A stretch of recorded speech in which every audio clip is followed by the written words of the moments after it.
Guys आज हम पढ़ेंगे हॉर्टिकल्चर में फ्रूट क्रॉप का। आज हमारा फ्रूट है आंवला। हम वो ही चीज़ पढ़ेंगे या रिवाइज करेंगे जो एग्ज़ाम में आने वाली है। हमें उसी चीज़ पर ज़्यादा फोकस करना है। जैसे आंवला आयुर्वेद में अमृत फल के रूप में जाना जाता है। विटामिन सी इसके अंदर ज़्यादा होता है। इसका यूज मुरब्बा च्यवनप्राश में किया जाता है। सामान्य नाम इसका है इंडियन गूसबेरी, अमृत फल, फ्रूट ऑफ 21वीं सेंचुरी, नेचुरल कैप्सूल ऑफ एब्जोविक एसिड यानी विटामिन सी का प्राकृतिक स्रोत है। वानस्पतिक नाम है इसका फाइलेंथस एम्बेलिका या एम्फेलिका ऑफिसिनेलिस। कुल है यूफोर्बिएसी। उत्पत्ति है भारत। गुणसूत्र कितने हैं आंवले के अंदर? 28। फल का प्रकार है कैप्सूल। भाग है मिजोकार्प। स्पोरोफाइटिक स्व असंगति इसके अंदर पाई जाती है। किसके अंदर? आंवले के अंदर। सेंसिल कठोर पर्णपाती पौधा है। मरुदभिद प्रकृति का है। सूखा और लवणीय सेंसिल है। क्षारीय मृदा में भी अच्छा हो सकता है। पीएच इसकी 6.5 से 9.5 तक आसानी से उगाया जा सकता है। पाले के प्रति संवेदनशील है। और आंवले में विटामिन सी कितना होता है? 600 से 700 मिलीग्राम। फिनोल्स के कारण पकाने व सुखाने पर विटामिन सी नष्ट हो जाता है। मुख्य एंटीऑक्सीडेंट कौन सा है? गार्लिक और टैनिन शक्तिशाली ऑक्सीडेंट रोधी तत्व है।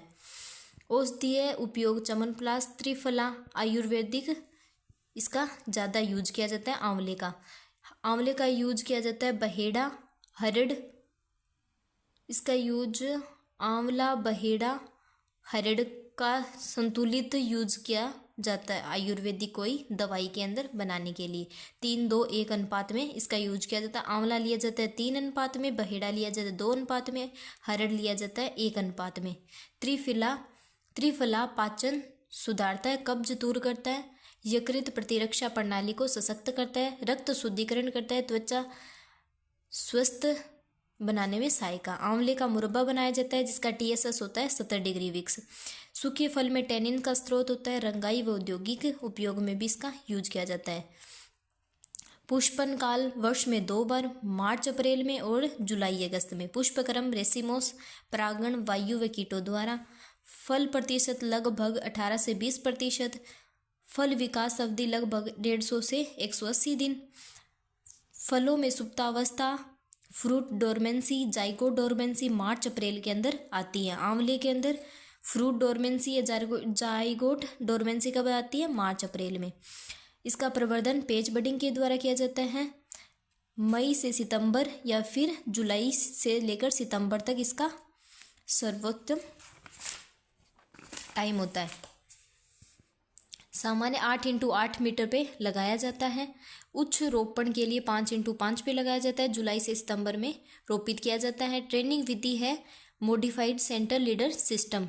पुष्पन अवधि में सिंचाई ना करें। 150 से 200 किलो प्रति वृक्ष इसके फ्रूट उतारे जाते हैं या फिर 15 से 20 टन प्रति हेक्टेयर। उपज 250 किलो प्रति वृक्ष से मिलती है। इसकी किस्म है चकैया से चयनित कौन कौन सी है? जो नेक्रोसिस प्रतिरोधी है, चकैया से चयनित है और नेक्रोसिस प्रतिरोधी है। NA4 कंचन, NA6 अमृत, NA8 ये चकैया से तैयार की गई है। NA4 अधिक फलदायी है, प्रसंस्करण हेतु उपयुक्त है। NA6 उच्च विटामिन सी है, अचार में, स्क्वैश और कैंडी में यूजफुल है। NA8 फलों में नेक्रोसिस होता है। फिर बनारसी से तैयार की गई ये शर्मीली किस्म है बनारसी से। NA5 कृष्णा, NA9 और NA10। NA5 जल्दी पकने वाली है, NA9 उच्च उपज वाली है, NA10 छोटे फल होते हैं। फ्रांसिस हाथीजूल क्लोन या नेक्रोसिस संवेदनशील है, NA7 नीलम। क्षारीय भूमि सेंसिल है, कैंडी त्रिफला के लिए यूजफुल है। थिनिंग व सहारा देना, परंतु शाखा टूटने की समस्या इसके अंदर फ्रांसिस के अंदर ज़्यादा होती है। इसे हम शॉर्ट फॉर्म में कैसे याद करेंगे? जैसे चमनफ्रास, च यानी चकैया, ब यानी बनारसी, फ्रांस यानी फ्रांसिस। चकैया से तैयार की गई है NA4-6-8, चकैया से 4-6-8, बनारसी से 5-10-9 और फ्रांसिस से 7-1 तैयार की गई है। ये हमने इसकी किस्में याद कर ली हैं। अन्य लोकप्रिय किस्में हैं लक्ष्मी 52 जो बनारसी और चकैया से तैयार की गई है, शंकर बटे फल है, विटामिन सी ज़्यादा होता है, नेक्रोसिस कम है, कैंडी हेतु श्रेष्ठ है। कंचन दोहरे उद्देश्य वाली किस्म है, बनारसी जल्दी पकने वाली है, बलवंत ताजे उपयोग के लिए, आनंद 1, 2, 3 अर्ध शुष्क क्षेत्र के लिए है। फिर है इसमें रोग नेक्रोसिस, बोरोन की कमी है, गुद्दे का भूरा व काला पड़ना फ्रांसिस में सामान्य होता है। बोरेक्स 0.3% का छिड़काव करें। शाखा का टूटना, अत्यधिक फल बार विशेषकर अनेस हाथ में सहारा व संतुलित छंटाई। रस्ट रेवेलेनिया एम्फेलिका तने व जंगनुमा हो जाते हैं। कवकनाशी का छिड़काव करें। ब्लू मोल्ड पेनिसिलियम इटैलिकम भंडारण की मुख्य फल सड़न होता है। बार्क कैंकर फोमा पुटामिनम तने व फटाव गोंद स्त्राव होता है। रोगग्रस्त भाग को हटाएं। अन्य रोग एंथ्रेक्नोज कोल्टोट्राइकम ग्लायोस्पोइडियस से होता है। डाइबेक ब्रोटीडिप्लोइडिया थियोब्रोमे के कारण होता है। फल सड़न ब्लू मोल्ड सॉफ्ट रोट या पेनिसिलियम से होता है। अन्य सामान्य रोग सूटी मोल्ड और पाउडरी मिल्ड्यू से अन्य रोग होते हैं। इसके अंदर प्रमुख कीट कौन कौन से हैं? शूट गोल मेकर, ब्रेटुसा साइलोफोरा के द्वारा होता है। सूट गोल मेकर का वानस्पतिक नाम ब्रेटुसा साइलोफोरा। टहनियों के सिरों पर गोल बनता है, नई वृद्धि रुक जाती है। पत्ती मोडक या रीफ रोलर केलेप्टोसिया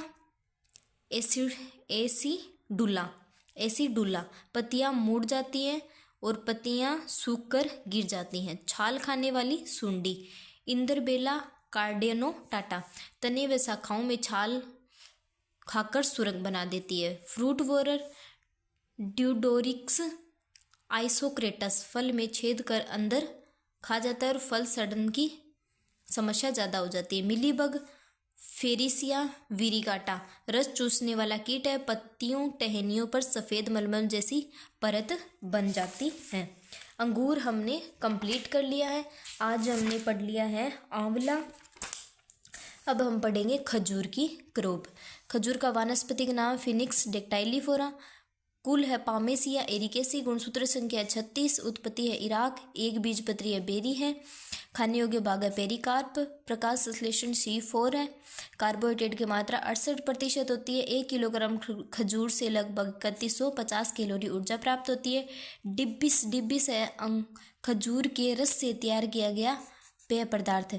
एल्कोहली ड्रिंक होती है। अर्क होता है खजूर के रस से निर्मित मादक पेय पदार्थ। उत्पाद इसके हैं ताजे खजूर के रूप में, सूखे खजूर के रूप में, पिंड खजूर के रूप में, मुलायम खजूर के रूप में या खजूर सिरप या खजूर को ऊर्जा पोषक तत्व या औद्योगिक उपयोग के रूप में भी इसका यूज किया जाता है। इसलिए इसे एनर्जी फ्रूट भी कहा जाता है। इसकी विशेषता है पादप ऊंचा है, द्विलिंगी है, नर मादा पौधे अलग अलग होते हैं, एक बीजपत्री यानी मोनोकोट है। हवा द्वारा परागण होता है। व्यावसायिक स्तर पर हाथ से परागण किया जाता है। यह तकनीक पपीते में, चीकू में, कांजू और चुकंदर पालक में भी अपनाई जाती है। हवा द्वारा परागण पपीते में, चीकू, कांजू, चुकंदर पालक में भी होता है और साथ में किस में होता है? खजूर में होता है। पुष्पक्रम इसका क्या है? स्पेडिक्स। प्रतिवर्ष लगभग 75 से 100 पुरानी पत्तियों को प्रूनिंग जून माह में की जाती है। इसकी लीफ प्रूनिंग की जाती है। रेशेदार जड़ें होती हैं। पैर पाताल के बहते हुए जल और सिर आकाश में गर्मी में, ये इसकी कहावत है। जलवायु खजूर के लिए उपोष्ण व शुष्क जलवायु की आवश्यकता होती है। 3300 घंटे की ऊष्मा इकाई के लिए इसे आवश्यक है। फल पकने के लिए कितने घंटे की ऊष्मा इकाई आवश्यक है? 3300 घंटे की। मृदा लवणीय क्षारीय में सभी में उपयुक्त है। लवण सेंसिल फसल कौन कौन सी है? बेर, आंवला, अनार, करौंदा। pH 8.5 तक भी अच्छा प्रोडक्शन दे सकता है। रोपण का समय फरवरी मार्च। दूरी 8 × 8 मीटर। ओप सूट द्वारा भी इसका प्रवर्धन किया जाता है। ओप सूट का वजन कितना होता है? 12 से 14 किलो। ओप सूट द्वारा इसका प्रवर्धन किया जाता है। वजन कितना ओप सूट का? 12 से 14 किलो। शूट कल्चर विधि भी व्यापक रूप से प्रयोग में की जाती है। और किस में की जाती है? खजूर और स्ट्रॉबेरी और केले के अंदर। थिनिक एजेंट कौन सा है? इथिफोन 500 ppm। पुष्पन एवं फलन। पुष्पन काल फरवरी से अप्रैल तक, फल परिपक्व जून जुलाई में। एकांतर फल आम, बेर, कांजू। मेटाजेनिया प्रभाव। परागण के प्रभाव से फल का आकार, रंग, स्वाद प्रभावित होते हैं। यह प्रभाव करेला, खीरा में भी देखा जाता है। जीनिया प्रभाव मक्का में, बेर में परागण बंधता के कारण होता है। उपज 40 से 50 किलो प्रति पौधे के अंदर। इसकी तुड़ाई की अवस्था कौन कौन सी है? कीमरिया, खंडोरा।